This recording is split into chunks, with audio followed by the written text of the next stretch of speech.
Io mi chiamo Luca Fedeli, siamo a San Quirino, la nostra azienda si chiama Metalfon Friuli, che si occupa prevalentemente di lavorazione lamiera e specificatamente verso lavorazioni per l'industria delle macchine agricole, delle gru, della meccanica in generale. Oltre a questo abbiamo un reparto di meccanica di precisione, praticamente noi partiamo dal taglio della lamiera, alla piegatura, alla punzonatura, fino al reparto di fresatura e lavorazioni al tornio. È un'azienda di piccole dimensioni, nata recentemente, in via però di trasformazione con il progetto di investire già nei primi mesi dell'anno nuovo su nuovi macchinari, nuove tecnologie. Ritengo che la tecnologia che è arrivata ormai ad un livello veramente alto porterà sempre e comunque in avanti, perché sia il problema dei prezzi sul mercato, sia la ricerca di qualità che viene continuamente richiesta non può assolutamente essere derogata all'utilizzo di macchinari più vecchi o comunque obsoleti. Sono Fedeli Valentina, io da qualche anno gestisco l'attività produttiva qui a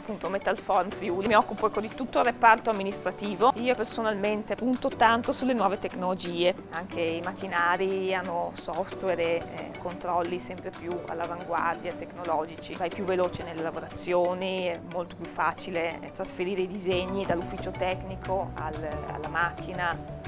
E anche il nostro personale cerchiamo di addestrarlo e di responsabilizzarlo. Ecco, non siamo in tanti e appunto chi viene qui a lavorare da noi ha la possibilità di essere non uno che toglie e mette lamiere, ma una persona che ha un minimo di buona volontà può anche responsabilizzarsi e anche crescere professionalmente, e questo per noi è un valore aggiunto. Il reparto tecnico supporta tutta la parte produttiva, gestisce, progetta e ottimizza tutto quello che poi deve essere portato in macchina. Diamo anche un supporto pratico, perché quando ci chiedono determinate lavorazioni noi consigliamo se va bene usare un determinato materiale, le possibili problematiche, facciamo tanto supporto. Questo è tutto lavoro che facciamo.